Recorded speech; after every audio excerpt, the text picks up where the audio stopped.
I picked Gary Rowett up by the throat and threw him. Nice. That'd have been an instant red now. And then Jono were just about to put the ball down the line, and I've gone straight through him and put him into the stands. So. You loved that one, didn't you? Yeah, I did that. That was a bit harsh, actually, for everything you just said there. Yeah, I just put him through, but he were all right. It didn't really hurt him.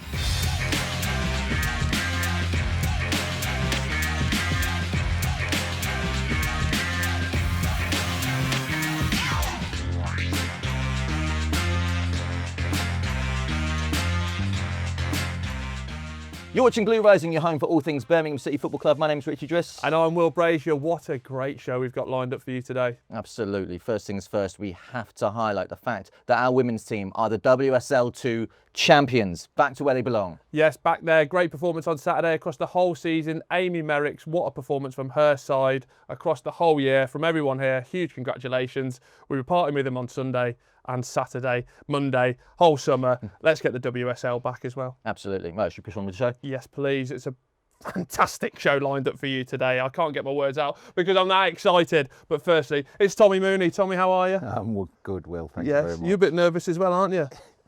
Little bit nervous where you were going with that. Yes, because joining him is a man that did this. Here's Horsfield, Alpine's mistake, Geoff Horsfield! 3-0, 3 points for Birmingham. It's him again, Tevery, and it's Geoff Horsfield. It's 1-1. Horsfield again. And the substitute tucks it away very nicely indeed. John Horsfield, equaliser.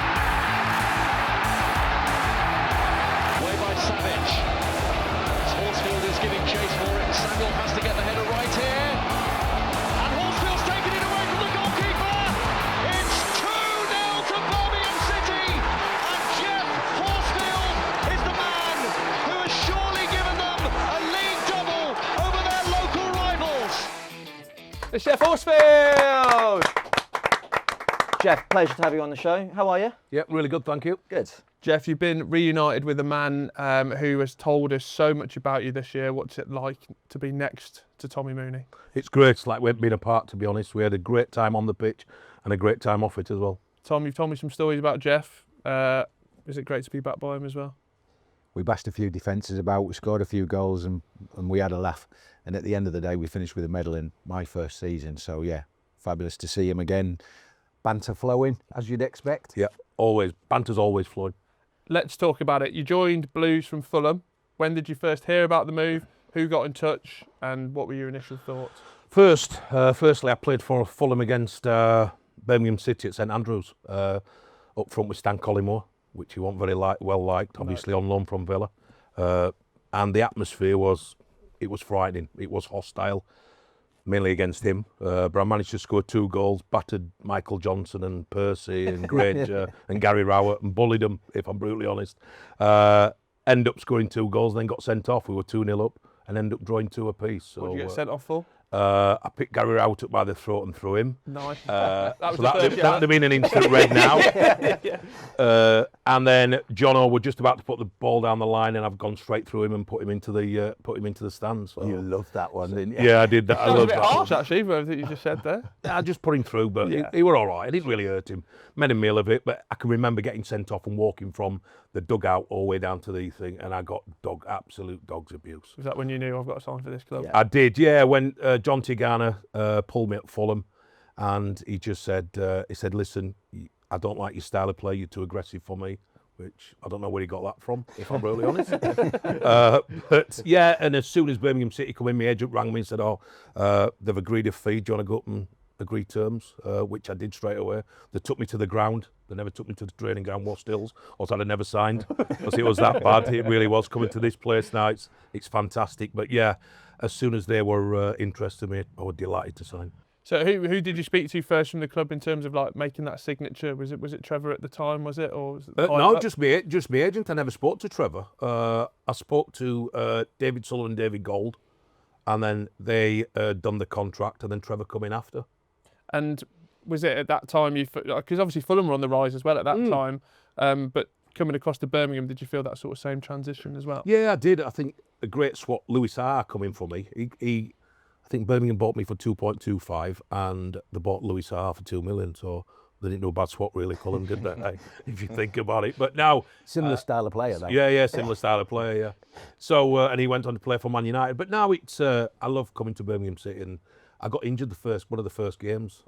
We were playing live on Sky, Fulham at home, and I went into Mike Taylor, slipped, and got a blood clot in my leg. Believe it or not. Yeah. I know.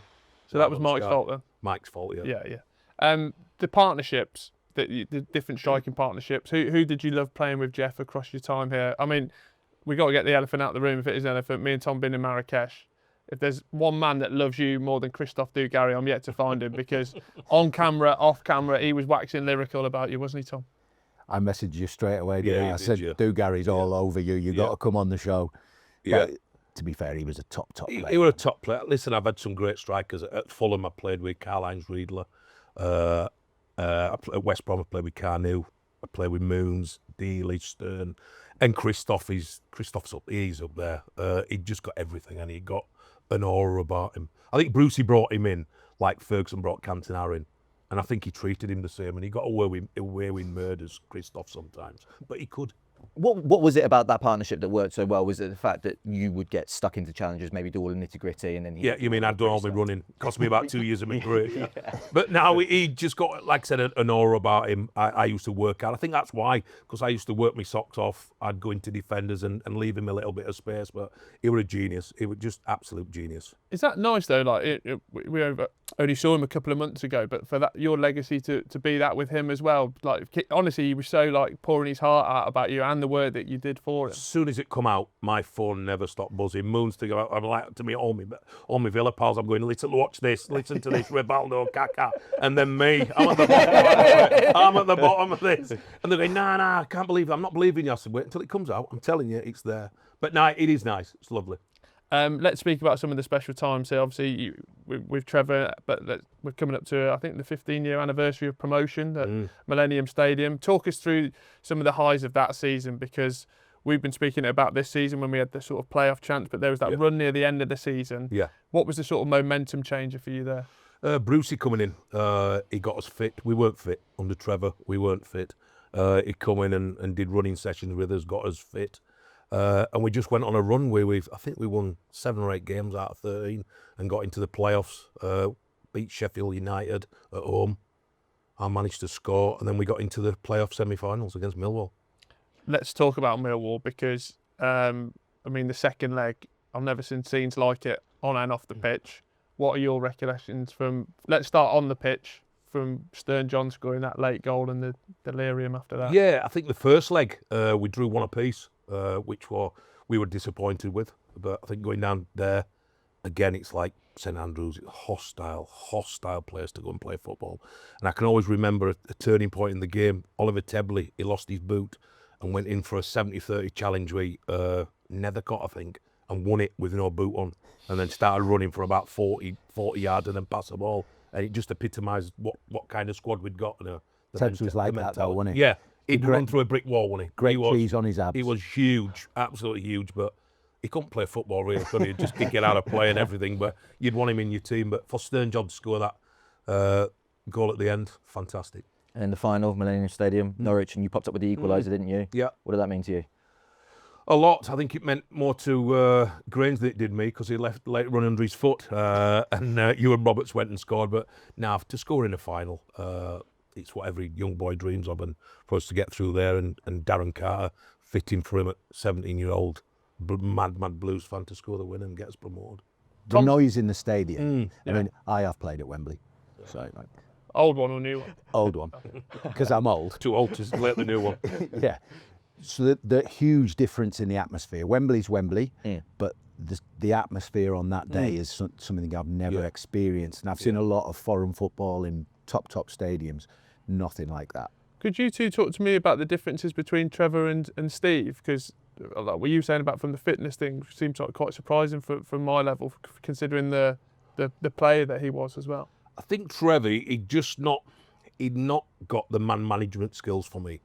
He didn't do a lot of coaching either, did he? No. I can always remember when I first signed, he did this session, and there's Mick Mills behind the goal, and there's me, Paul Furlong, young AJ, Dealey Adebola, and myself, and Mick Mills, and Trevor's gone, listen, this is what I want you to do. So Mick Mills has pinged the ball in.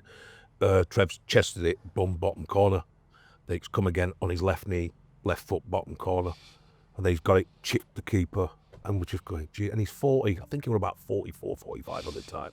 He was just phenomenal. And then it's come to me, I've chested it, it's gone straight up in the air over the crossbar. Dealey's done exactly the same. And he just stood there shaking his head, Trevor. But he was frightening, he was a frightening player. But as a manager, I preferred Steve Bruce. I was going to say, do you think that's reflected in the positions that they may have played on the pitch as well? Steve Bruce, powerhouse centre back, was very, very vocal. Manchester United, of course, then went on to Birmingham as well. I think Steve encouraged the dressing room to manage things. The management manages themselves. Yeah. So Trevor didn't, did he? No, Trevor is a great bloke. Yeah. But Steve was very different in his man management. Like You were Tuesday, Alex Ferguson like, innit? Tuesday Club, he encouraged that. Yeah, he did, yeah. So we went from Tuesday Club when I You signed. didn't need any. But he knew that we were going out. Before we were warming up, and then he'd say, right, I've heard you going out, I'm going to run you. So we'd do a session and we'd do running, all running, so we'd get the fitness in. Because I think that was his mentality at Man United. I think they'd got the Tuesday Club, and that's that from the Brian Robson, Roy Keanes, Whitesides, Bruce, Pallister, all them, and I think that's what they're used to. Good blueprint, isn't it? It's not bad, is it? The Premier League, obviously we start with that game against Arsenal, but then the games against Villa. I mean, have you ever bought a pint here again, have you? No, I've nearly got killed by about 40,000 Villa fans, if I'm honest. And I live in a Villa area. Now it's just, them games were phenomenal. The first game in 17 years at St Andrews. What was that like? Because I've got to experience a few, but like, I'd imagine the fever pitch of that. Sort of when the Premier League was coming to its stride as well, wasn't it? It was covered on Sky, so maybe people got to see it. Well, I think we got 3 or 4 games prior to the Aston Villa game, about 3 weeks before, and they were just talking about the Villa all the time. The press wanted to know about the Villa, and I think it was Melberg that said that he'd never heard of any Birmingham City footballer that were playing in the side. Hey, was that pinned up, was it? It was pinned up by Bruce, yeah. And you pinned him up later on? Yeah, he got it, yeah. He got it, by the way. But I mean, that night just looks like, I wish I was there, but like the delirium of it, of like, especially obviously the Enkelman goal. Yeah. Can you even remember how you were feeling at the time? Now, I will, believe it or not, I was subbed both games. Bruce had dropped me both games prior. So I'd only played about 15 minutes the first game. That was my first ever Premier League goal against Aston Villa. And then the second one, I played about 20 minutes again and scored and managed to keep a clean sheet going in goal, which wasn't too bad. Your minutes per goals ratio against Villa. It's really good, yeah. And a clean sheet as well. Yeah, I was going to say, played in goal for a little while. And I never got a clean sheet bonus either. How was that experience for you, though? Because obviously, other end of the bonus. No, it was just, I can always remember, obviously they got 2 men sent off, and Nico tried kicking the ball, snapped his crew shirt, so we knew we'd done all the subs, because me and Devs had come on, and Brucey said to us, it's either Matty Upson or you go in goal. So I said, well, Matty, you might as well stay centre half. I'll go in goal. And I always, what was that decision on? Had you done a bit of goalkeeping in training, or why? About under 11s, I think. Under 11s Barnsley League. So now I'd never been in goal. Right. So we'd got to play cricket. That's about it. So we've come up back onto the pitch. So I've gone all right. So Nico's obviously been stretched off. So I've got to put Benno's shirt on, Ian Bennett's. And Ian Bennett is not the biggest lad, is it? He's only like 5'11". For a keeper, he's not a big lad. Yeah. So I put his shirt on. It's hanging down here. It's absolutely huge. And then he gives me his goalkeeping gloves, and they're up there. His fingers are like, and I've got big hands compared to him. And I was like that, and I felt like Kenny Everett. Can you remember Kenny Everett when he used to wave like that? That's what I felt like. And then I'm walking towards the goal, and I'm going, how the hell I don't score 40 goals a season, size of them. Yeah. They were huge. As a keeper, they're huge. So having played a professional football match in goal, can you confirm to Tommy that being a goalkeeper is more difficult than being a striker? No, nowhere near. Thank you very much. Strikers are really hard. Worth a try. Obviously, during that game, Tommy, would you say your favourite moment of that was when Dion Dublin dropped the nut? Was it? Was that your favourite one? I mean, it's always nice to see Sav get bolted, isn't it? Yeah. But highlights all the way through, but the results were fabulous. Let's talk about that dressing room, especially from those 2 seasons as well. Who were some, apart from this man sat next to you, who were some of your favourite players to you? doing and achieving. Ian Bennett he'd never come out, would he? Benno would never come out. He'd go ratting or what he used to go ferreting. Ferreting, he Benno used to go. would go ferreting. Is that what I think it is? He'd go in, like, I don't know, ferrets going into holes and all that. He'd go hunting. Benno, Hunting for what a ferrets. strange one. Benno, I thought it was a euphemism. No, it's not. He's the only footballer ever to go his whole career without moving house, isn't he? yeah. Wouldn't move out of workshop. No. Anyway, what about Michael Jono were good, wasn't he? He were a good lad. Skip. Nicky and Chunky were good. Skip were good. Curtis Woodhouse come in, didn't he? We'd got a really good nucleus. It weren't like when you went to different other clubs, you'd have 3 or 4 lads. Yeah. Like at West Brom, I had Paul Robinson, played for Blues, Andy Johnson, Jonathan Green, and me. Yeah. Right? But with these, we'd have Moons, Nicky Eden, we'd have 10. Sonner. Danny Sonner. Danny Sonner were a character. Thought he was the best looking fella in the world. any stories you can tell us on there, or should we wait for those ones off there for Danny Son? No, it was like Shallow Hal, wasn't it? Yeah, Sonner yeah. is like, what mirror are you looking into, Danny? No, he's a great... In his apartment in Edgbaston, I stopped there a few times, so I'd split up with my first wife, and he'd got mirrors all over. He had mirrors fitted just so he could see himself. Wow. That's, Flicking his hair. Flicking his I hair. love that. He'd always have a white shirt with it buttoned down to here with a medallion on. yeah, nice. He got him the best looking Birmingham City player ever. Tommy was doing that in Marrakesh, actually, a little medallion number, didn't you? Oh, Christoph. That's a lie. Oh, you. I'm not Because a even medallion in that guy. sort of the group of strikers we had, even during your time there, Yeah. I just felt that almost there was like a no knobhead policy in terms of like it felt like everyone was hard working, everyone was a grafter. And Yeah. if you have someone like Christoph come in, Yeah. well, because he's won a World Cup, it But felt like that. The promotion season, we all had a spell injured, didn't we? Yeah, we So did, I would have played. You and I played for yeah. a little while. Yeah, we did, yeah. Then I think you. Dealey, I got injured and Dealey was, I can remember Dealey. Dealey. Got Stern. Marcelo, God, yeah. AJ, Forgot about him. That's Marcelo. Selena? No, No. way before. No, he'd way gone. before. and then when Brucey came, he brought Stern in. Yeah. And that's what I went to the left hand side. So we Yeah, you went left, didn't you? in possession of the ball. We were a 4. Stern were good. 3-3. Stern were good. One, he's strong. So you had 3 of us in possession of the ball up front, and then when we lost three possession, big I lads, dropped haven't back. we? Yeah, we got 3 big lads. So you know what Worked you're well. getting. Worked well, didn't it? Yeah. Worked well. And then staying up that first season, is that sort of, when you reflect back on your career, where does that rate in terms of achievements? Massively up there. I think the squad we got, we ain't got any world beaters. Like when we played the Villa, you looked at them, they're all internationals. Melberg, Larson, Hendry, Barry. Who else were young little righty, weren't there? Ian Taylor, Yeah. Paul Merson. They've got players like that were internationals. We weren't. We were just, I call us raggy lads. We were hard-working lads that had put a shift in.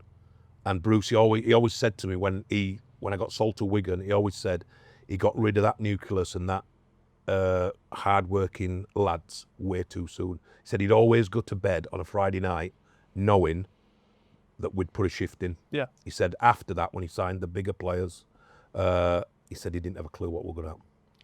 Do you see that reflected, that sort of grit that you strikers had? Do you see that reflected in the current squad? I as just well, don't think and it that was no knobhead? strikers. I think it was Right, all. the team. If you look at Grange, Percy, Yeah. you know, if you were in a scrap in the tunnel, we'd all be on it. We'd all be on it. People wouldn't just disappear. We'd all be scrapping.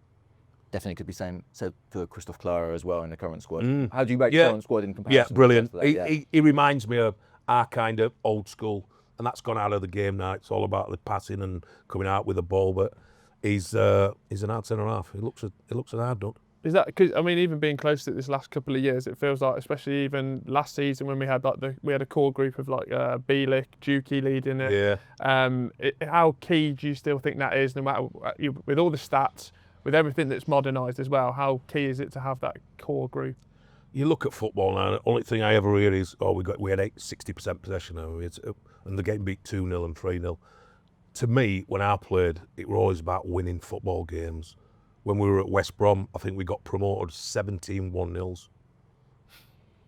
Wasn't nice football, but No. we got promoted. Yeah. Like when we were with Brucey and Trevor, it was just about going to win games, putting it down the channel instead of doing 85 passes and passing it in the ball. That'd frustrate me to hell being a striker. The basics of it was during our time. It was wherever the ball was on the pitch, can you get it in the box? Yeah. Yeah, we Cross got the Stan, ball. we got Yeah. Stan, we got Devs, then we got Jonty, then there was John McCarthy prior to you, and they knew if we were in the box, they're getting it in. Yeah. But if they didn't, we told them. Yeah, we'd be having a rouse with them. Your strikers have to demand the ball in the box because you're making your runs. You've got to time them. Yeah. Devs were the worst one, checking back all the time. Oh, we used to have rows with Devs. Jesus, because he'd got that little check and then go back and you'd already run, you're offside. Then we're getting the rollicking. You spoke earlier about the state of the training ground back in the day. Obviously, I don't know how many times you've been here before, but obviously, I would imagine you've been to St Andrews now since the developments. What do you make of what Knighthead have done over the last couple of years? It's fantastic what they've done. They've put the money where their mouth is, haven't they? Wastils weren't the best when I signed. Like I said, I wouldn't have signed if I most probably wouldn't have signed. But for them to do what they've done with the ground, said they've got the new planning for the new stadium, and they've pumped loads of money into St Andrews, haven't they? And then this place, first time I've been, it's fantastic. And it's what it needs to get into that Premier League and to go where Blues want to go. This is what we need. Honestly, this season, top 10, best finish in a decade as well. How do you think the season's gone, considering last season's points haul as well? I think that's what everybody's looking at. I think most Blues fans are disappointed because everybody, I think, thought we were just going to fly up the league.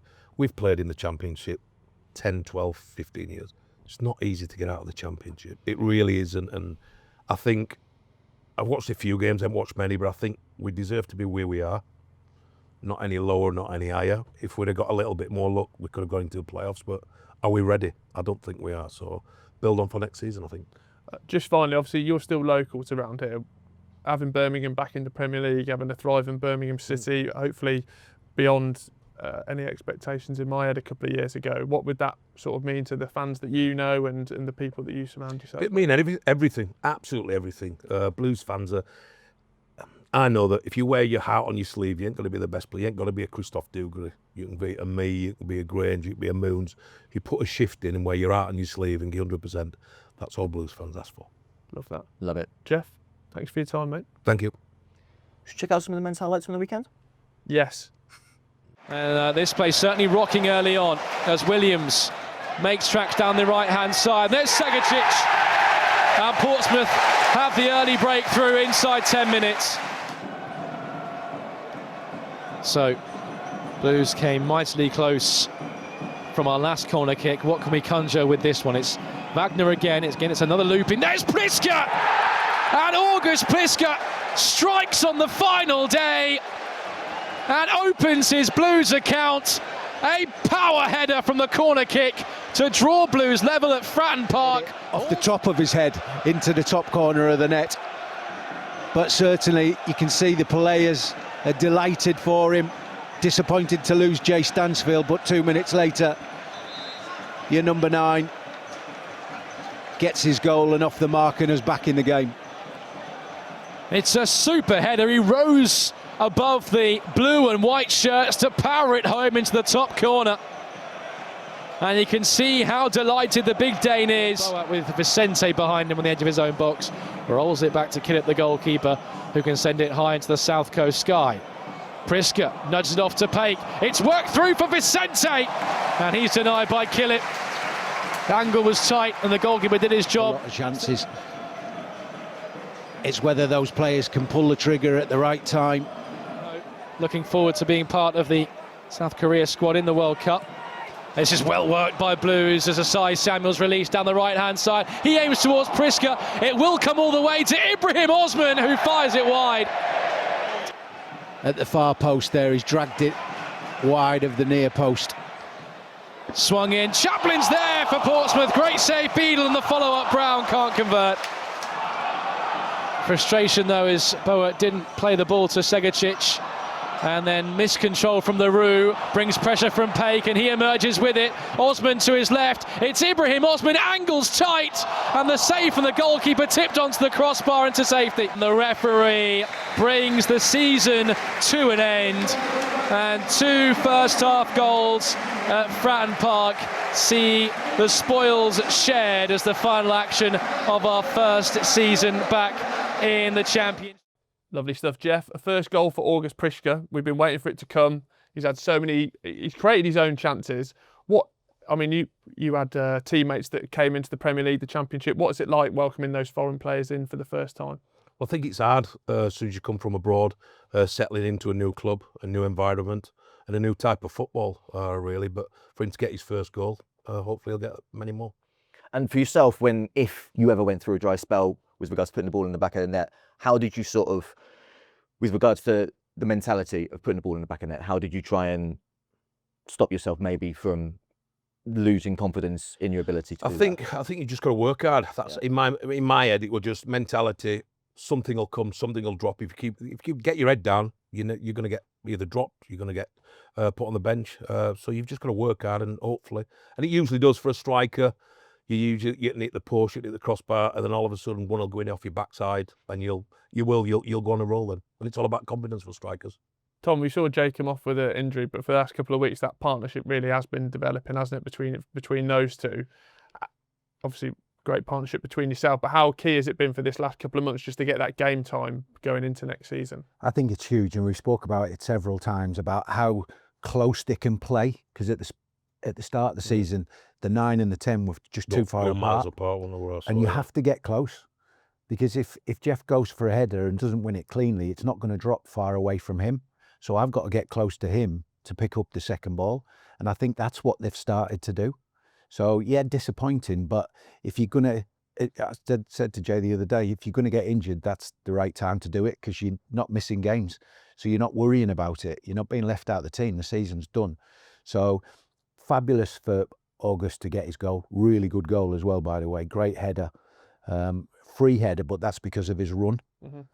He's worked so hard, hasn't he? And everybody's so positive about him, and he's such a lively lad. And for such a young man with a big price tag to come in with that pressure and deal with not scoring straight away, because it is hard. Yeah. You want to score in your first game. You want to score straight away, don't you? Because it takes the pressure off.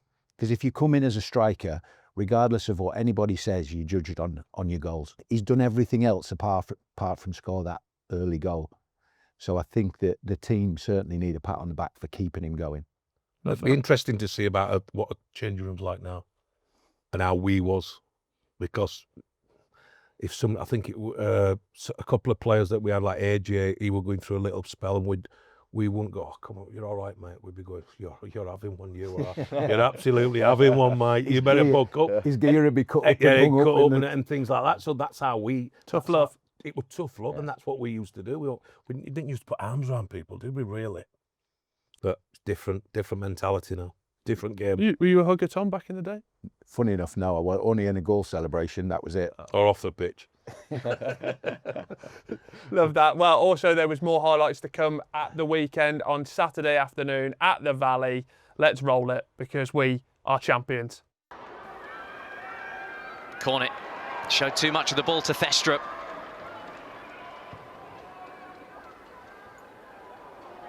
Now Hurt, over in that sliver of shade, has got round the back and gets the cross in, and Lanehammer has nodded Birmingham in front.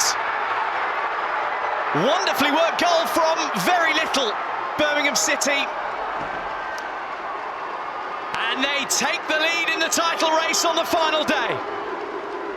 Lanehammer's able to come in there with a really big header as well, and it's sloppy from Charlton because they had plenty of opportunities to clear their line. They don't clear their lines, and then they allow the delivery to come into the box completely unmarked and completely switch off. And Hurt has gone away. It will be Lanehammer, who's already on the score sheet. Good delivery, and it's out off the crossbar and turned over by Batsheva Louis. And look at the way that Charlton are celebrating the save of Whitehouse. It's such an important stop there. You know, fingertips to push it onto the bar. You're just seeing the reactions as well there from the Charlton players. They know that's a huge stop. The last thing you want is it to be going 2-0. Delivery is looking for the head of Lee. Might yet fall for Lanehammer, who steers it into the top corner. The Swede doubles up, and Birmingham can almost taste the title. You're just seeing those celebrations well there from Birmingham. It's poor defending from Charlton there. Really, really poor. No one ends up dealing with it at all, and then Lanehammer's in there, able to rightfully home. No one challenges on the first one. Look how many bodies are in and around Lanehammer. You're talking, what, 7, 8 Charlton players all in and around there, including the goalkeeper, and not one person's able to actually get tight enough and don't allow her to turn and have that shot. Still the Birmingham fans are serenading their team. Sophie Whitehouse has come up for the set piece again. Bissell was the first head to it. Birmingham City are the champions. Vilma Laidhammer's 2 goals have proved the difference in this decisive final match title contender. Amy Merricks falls into the arms of her coaching staff. 2 years she's been at the wheel. And Birmingham fans, young and old, can celebrate. And champions for 25-26. The Barclays WSL2 belongs to Birmingham City. Unreal. Laidhammer popping up, scoring twice. Brand new signing, doing the business, Tommy. Striker getting goals, winning games, getting over the line. We've spoken about it, haven't we, so many times. So important when the pressure is on like that, because of the result the week before, that they go out and give that performance. And if you perform like that, work as hard as that, you normally get the look that you need and the result that you need. So fabulous for them, and great to see them celebrating. A promotion's a promotion, isn't it? Yeah, of course it is. No matter how you get it, how it comes around, got a little bit of luck. I think to get promoted is fantastic. Well, back where we belong. Geoff, you had a few final day showdowns. What's it like to sort of have that amount of pressure going into like one final game? It's hard. You've got to keep your feet on the ground. And like I said, I've always said it, just work hard and your chance will come. The luck comes round all the time. Was the classic cliche of play the game, not the occasion? Did that stick in your mind, or could you not help but? You've got to. It's an occasion. I think the games like the playoff game, the playoff semi-final. It's just one of those things where you've just got to take the ball by the horns and just do your best. Well, the only way to reflect back on a successful season is with the numbers. The numbers don't lie. Apparently, I'm 35. Can you believe that? I know, Wow, right? That's crazy. And we're going to bring in the man behind the voice, behind the Blue Rising comms. It's Matt Delaney. Right, lads. Lovely to have you in the studio, because usually you do your thing from your bedroom. Yeah, from afar. Yeah, my bedroom. Yeah. How are you, mate? You okay? Well, another good season, another one under the belt. How are you feeling? Yeah, brilliant. Look, it's an absolute privilege to do it every season and cover the club, especially with the man next to me at times. But, and it's a great, we have great co-commentators, don't we, with yourself, Darren Carter, and doing it with these guys, week after week. Who's your favourite? Oh, don't do that. Don't do that to me. What, you're not answering straight away? You shut right Tommy in. Mooney, of course. Yeah. Thanks, man. But like these guys, pick up, and I'm just a fan at the end of the day that has got into this sort of industry and managed to pick up the microphone. But listening to these guys week after week and picking up on things that I'd never noticed in games, and so it helps me build my capability for football. And it's an absolute pleasure to do it alongside whether it's Moons, Carts, or ex-players as well. From an attacking standpoint, what sort of stood out for you from those numbers? I think the home and away split's really important to talk about. Obviously, St Andrews, absolute fortress again, 12 wins, 8 draws, 3 defeats. And then if you caveat that with the away form, a bit less. So I think we average about 17.5 shots on target throughout the season at home. That drops to 9 on average on target per game away from home. And you look at, you've got 18 goals away from home as well. And obviously we know what happened with the away form. And from an attacking standpoint, look at how Priska came in and he really dovetailed with Jay Stansfield. Jay Stansfield and Marvin Dux, of course, sharing the golden boot for the club at the end of the season. So for you, who have been the standout performers when you look at purely at the data, like goals, assists, chances created? Well, Damari Gray he started the season on fire, didn't he, before he got his injury. He was assisting really high. Kai Wagner came in, hit the ground running in January. Looked like he'd been playing for Blues for years, didn't he, at left back. Immediately lived up to his name as the assist king against Coventry, teeing up his fellow compatriot Marvin Dux. And then Patrick Roberts as well has chipped in with a few assists. But obviously Jay Stansfield, a few critics have hit him with a stick about saying his goal drought, but even through that goal drought, he was chipping in with assists throughout that. And obviously Marvin Dux has had so many magic moments this season and come up clutch in those moments. Yeah. We mentioned stats there, but part of your job, I think, which you do so well, is like portraying that Jay's going through a drought. But if you go to a match and watch him play, you know how much he contributes to the team. Is that sort of part of it as well, of that mix and blend of the numbers and the data's there, but saying what you see as well? Yeah, absolutely. And Moons, as I say, the co-commentators are really important for that, because while I'm sort of looking at the ball and describing the game, these guys pick up on things that I won't realise, and the different dynamics and dimensions and niches of the game. So Moons will be watching Jay's performance, and we can talk about half time and full time about what Jay's done in the game, what August's done in the game off the ball that I might not pick up on, and then I can pose a question to Moons on air to talk about that in real time. Yeah, I think using Jay is a really good example, isn't it? We've had this discussion several times. Yes, he's not scored the goals that you would have expected and that he's certainly scored in seasons past. However, if you take Jay's performance away, you lose the team performance because of what he does. Off the ball, on the ball. Yes, he's not scored the goals, he's not had the assists, but he's been the main energy, certainly going forward. And his work rate is outstanding. There's no stats other than ground covered for work rate.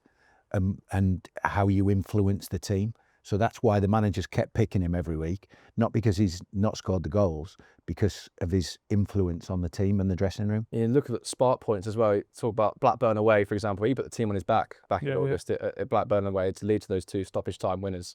And those sorts of things don't get picked up in data, whether it's a flying challenge, whether it's a run, a charge down the flank that really turns the game on its head and just a change of momentum. Because I think Geoff was talking about it earlier. You can talk about stats and facts all you like, but when you're actually watching games, you get a feel for, as you say, narratives and moments in games that aren't covered by the numbers, and that's why we love football. I think you can use the stats as a reference, but trust your eyes when you're watching the game, and you see what's actually happening and who's influencing the game in a positive manner and negative to a certain extent.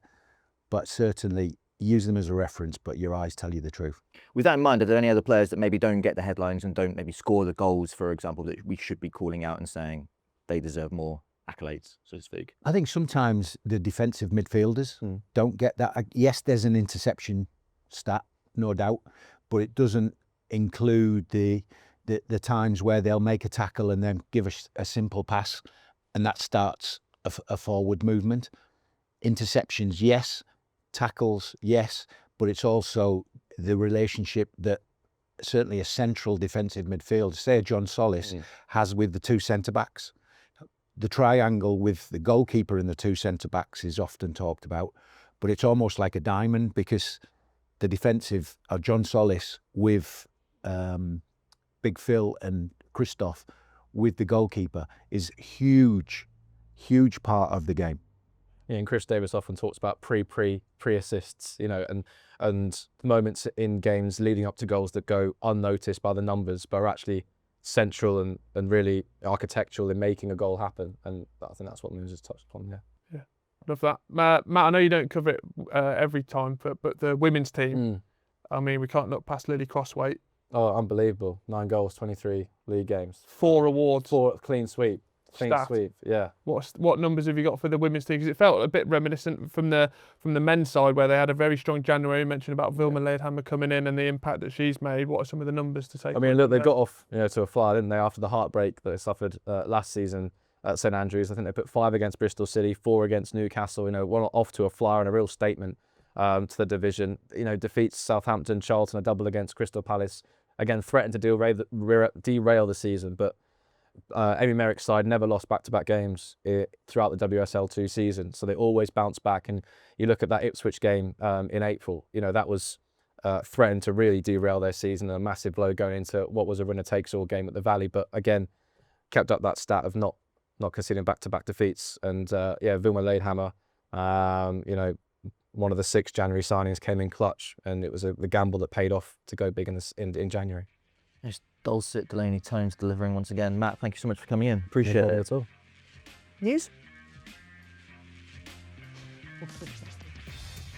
Right, it's been an absolutely huge week for this club. The end of season awards have happened, and what a night it was. It was massive. Congratulations to all the winners on the night, including an impressive clean sweep for one Lily Crosswaite.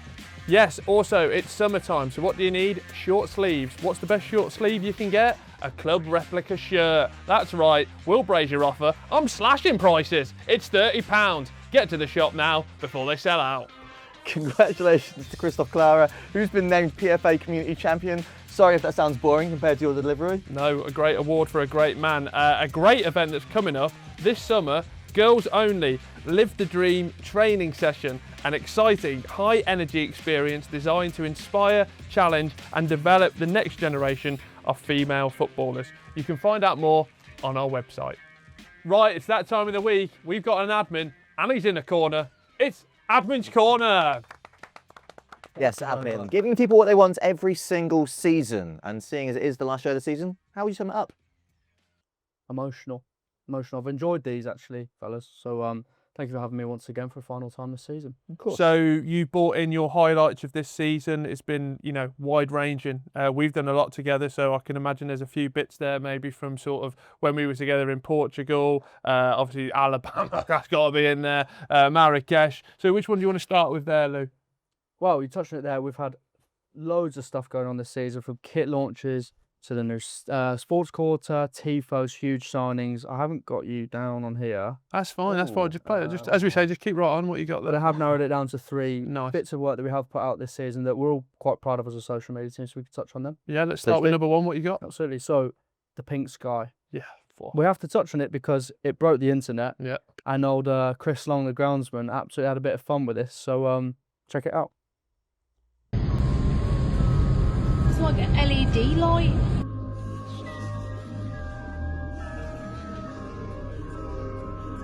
The sky pink. Bro. Great video. What did you like about it? Well, it was good stuff. I messaged Chris, said, like, have you seen all this stuff online? Which of course he had. I got him to take a selfie with the pink lights, and then we sort of exposed what had happened. And I think people were reluctant to believe that it was only our grass lights at the stadium, but yeah, it was, and it caused right a stir. Tom, we've got to be self-critical with our own work. You're very self-critical of me. Some would call it bullying. But in terms of the Mooney's meme rater, where would that video go? I mean, we've had an 8 and a 9. I think just because of the numbers, does it sound like I know what I'm talking about? Yeah. The numbers. Because of the numbers, I think that's got to be an 8.5. Wow. And you must be pleased with that. I'm pleased with that. We yet to have a 10 this season. Something to work towards next season, but I'm quite happy with that. I mean, we've still got 2 left, haven't we? Very true. What's next? Oxford TikTok. We played them at home. Caused quite a stir, I'll be honest, with our good friends at Oxford. There was a trending audio at the time, and it performed incredibly well. Check it out. 3, 2, 1, go! Hasnan! No! Daniel! No! Salu! No! Muzammel! Now, Oxford told you to take this down. What's happening? Did you do that? We didn't take it down. I'm not sure they were overly pleased about it. But look, there's a fine line. We've spoken about it a few times. It was good banner. It performed well, over 1 million impressions, and yeah, we stuck it, undid it with our chest. Tom, someone's tried to threaten our admin. He's stayed strong. You must love that. I do. I love that. I was just about to say that. If you need any help, you know where I am. Love that. And what would you give that out of 10 in your Mooney's meme rater? Well, the fact that Louis and the rest of the team have stuck with it and said, we'll do what we want, that's a 10 for me. Love that. That makes me proud. That's made my season. I think of Paul Caddis, last-minute winner. Jude Bellingham scoring his first goal. Mooney giving out his first 10 on the Blue Rising set. Things that you thought you'd never see. Absolutely emotional. Are you feeling okay? Yeah. Can I just thank you for everything? You're welcome. How the hell do we follow that? Should we cut?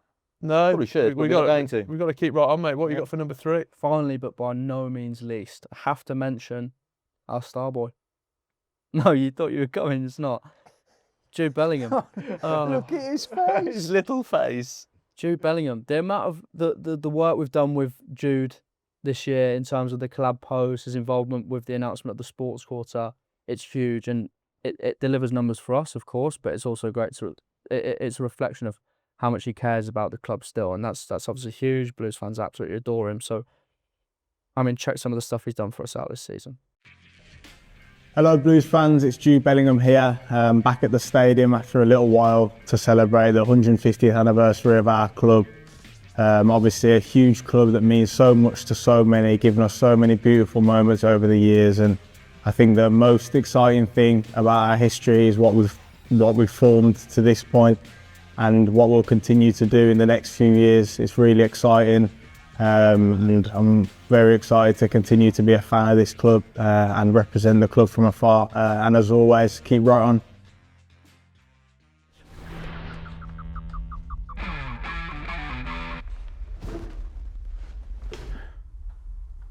Wow. Holy f***. So, I mean, that day couldn't have been any more special, could it? The launch of a brand new stadium, a brand new future for our club and our city, but then the video that got brought together and the launch of it, to have him in there, I mean, it was a special day for you as well, wasn't it? Huge day. And to have him back at the stadium, and I know Jeremy Dale's told this story a few times, but his reaction when he saw the updates that the stadium's had is phenomenal. And he was on the pitch, and I think he was really proud to be back here and to have a look at the stained glass window that he features on. It was a great day for the club and great day to have Jude back. Welcome back to just my favourite thing ever. This is the decider of the season for Debating Blues. The scores are currently at 1-1. It's Tommy Mooney versus Will Brazier. Lads, you ready? I'm ready. I was born ready. Let's get stuck in. So cheesy. Okay, gentlemen. Question 1. If you could re-sign one former player to fit into this squad, who would you sign and why? Tommy, we'll go with you first. I would go, I think we need a goalkeeper that's going to command his area, control the dressing room, be strong, and also be a top footballer. I presume you're talking about in their prime, not in now. their prime. So I would have to, it's between two for me, Tony Cowan and Mike Taylor, but because TC is a really good mate of mine, I'm going TC. Purely because I know he will run the dressing room, organise his back four, be a presence on and off the pitch, and the supporters absolutely adore him. Take you on a good night out as well. He's got good banter, hasn't he? You know about that. Yep. So does Will. Will didn't get most of it. But TC, that's what we need. Will Brazier. I think you can find it's always very telling when Tommy goes for a friend of his. Normally just means he's pulled an answer out of nowhere. I've got lots of friends. Do you know what I will say? He was also a goalkeeper, which I didn't expect from a striker. I will pick a person that controls the midfield. What we lack in this year going into the season, the manager spoke about physicality, pace, strength, a little bit of the dirty stuff, and no man sort of encompasses that, and a little bit more, to say the least, with finishing, passing, vision, and he's probably got more to give. And he's probably not in his prime, could be in his prime. It's Jude Bellingham. I mean, it's a good answer. It's a very good answer. Do you know what I will say? Goalkeeper versus, Jude Bellingham. It's a very tough one for me. To look past the big name, Richie. Look not past just a big name. It's not just a big name though, is he? He's one of the best players in the world, I get that. But what does this team need? Yeah, central midfielder. Okay. This is the toughest one yet, lads. Two brilliant answers. Really? I would say so, yes. I'm giving it to Will Brazier. Question number 2. Gentlemen, who is the most underrated player in Birmingham City history? The most underrated player in Birmingham City history. Will Brazier, we'll start with you. Underrated. Great question, Rich. Glad you asked it. For me, there's lots across the years. Some I didn't get to see, some I did get to see. But sometimes when trouble is strife, you really find out who your true warriors are on the pitch. And for me, there was no bigger warrior than Michael Kieftenbeld, someone that you got to spend a bit of time with in Holland. A great character, a great bloke. Obviously, visions come to mind of that tackle on Jack Grealish that we'll never forget. And just always a 7 out of 10 in a team that probably not a lot of players were given a 7 out of 10. He always went that extra mile, and you knew with him in the team there would be a bit of that, just a bit of that. I mean, I don't disagree with Will. Having spent an evening and dinner in Amsterdam with him and Dukey, your two mates, I know you're still jealous about that. Just get over it. It's a good answer. However, we've already seen today the man that I'm going to pick. Because when you talk to Christophe Dugarry and he mentions all of the players that he's played with, but then a special mention for Geoff Horsfield. The Blues fans loved him. Steve Bruce loved him. The rest of the dressing room, including me, loved him. But I think sometimes what he did for the football club is overlooked because of Christophe Dugarry. So I'm going to say Geoff Horsfield because he worked hard, he scored goals, played in the promotion team, played in the Premier League, and Christophe loves him. So I'm going, I'm not finished talking yet. So I'm going Geoff Horsfield. And while your answer is a very, very good one, it's Horse for me. Do you know what? I think that's a great answer. I feel like you think Tommy deserves that. No, I do. I think it's a great answer. I think you're surrendering that point. Yeah, no, I just think it's a great answer. Wish I'd have come up with it. Such a great answer that Tommy Mooney is getting the point. That is 1 each. I mean, when you start with Christophe Dugarry, there's nowhere else I can turn, to be honest, is there? Gentlemen, it's all to play for, 1 each, going into the final round of this season's Debating Blues. Good luck. All the best. Which would you rather and why?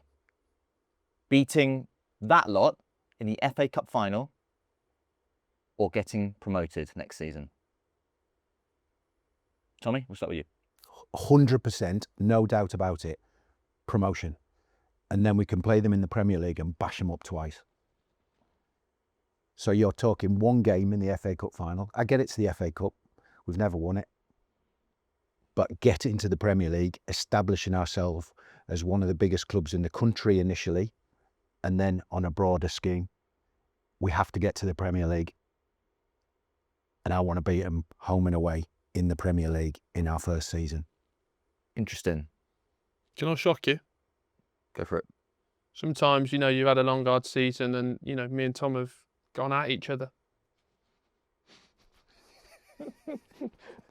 Yeah, and I've been witness to this, yeah. Get on with it, you absolute melt. Go. No, we're keeping this in. No, I get it. Can I shock you a second, Rich? You've just said that. We're not cutting that bit out. Okay, all right. Carry on. Okay. Can I shock you, Rich? 3 times. Across the year, you know, me and Tommy have butted heads. Deep down, there's a lot of love, especially from me, and respect, not only to what he did on the pitch, what I used to see as a 10-year-old boy in the tilt and watching him score goals, and getting him to work with him this year, go abroad with him. So there's no man I'd rather sort of lay down my gun for and say, that answer's great. Take the point. Take the debate, because you've taken my heart. Congratulations. No worries. Loser. Final show of the season, so we would be remiss if we didn't touch on our favourite moments of the season. Tommy, I'm going to have to start with you. Debating Blues. Will repeating himself. Yeah, do you want him to repeat it again? Or? Pardon? Do you want Hey! Boom, no. We'll shake hands after. And, Will, I'm gonna as you want to absolutely on toast. I'm on toast. On toast. Oh, Will, God. you're back half and no, don't go Cameras for are rolling. Cameras are rolling. Don't Will, go for as the your back swear is word against delete. the wall. Please keep that in, lads. That's fine. Hilarious. I've never laughed that much off camera, let alone on it. Couldn't agree with you more. It was, for me, it was between that and just the way that Will kept trying to swear and hoping that it would be unusable, but in the end it just got bleeped, which made it even more hilarious and even more awkward for you. Yeah, well, we're not showing it now because you're both a bunch of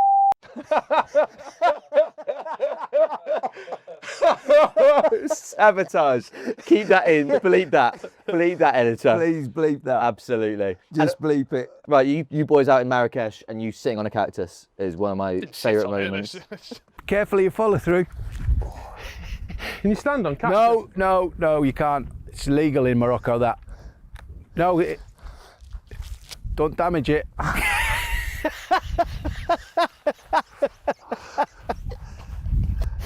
What are you doing? Relax a minute.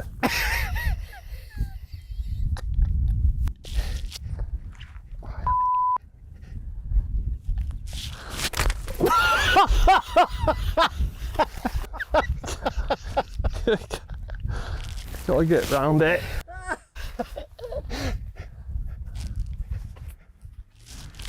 Oh, that's so you're now playing your fourth shot. No, I'm not. I wasn't even there and I found it hysterical. You and the cactus. How you got so flummoxed by an inanimate object is beyond me. Spikes on it. Why were you sitting on it? The spikes on it. But you would know that before you stepped into it. It's a cactus. Everybody knows what a cactus is. I hit my ball there. I should have been given relief. Go on, Will, your moment. I mean, apart from Tommy Mooney picking me up every week from the train station, You're welcome. best moment off camera is Tommy Mooney saying, I used to be a Premier League footballer and I have to pick you up. Real low moment for him. But high moment for me, Marrakesh, definitely. Cactus, definitely. But the Christmas special, getting to do it in front of a live audience, and the, what's it called? Secret Santa. Definitely. Spreading Christmas joy. Love it. There we have it, episode 32 of Blue Rising. What a year it's been, from start to finish, from being out in Portugal all the way to seeing the women lift the WSL2. We've had a fantastic year. It might be close season for you, but it's not for us. We've got a fantastic new little thing coming out soon. It's called a podcast. Have you ever heard of it? We'll be doing that across the summer with some very special guests, so make sure you stay tuned for that. Thank you to Tommy for coming in, Geoff Horsfield, Matt Delaney, and our admin Louis as well. Thank you all for watching and supporting this season and interacting with us. Thank you to everyone behind the scenes who made this possible as well. We'll be back. See you next year. Keep right on.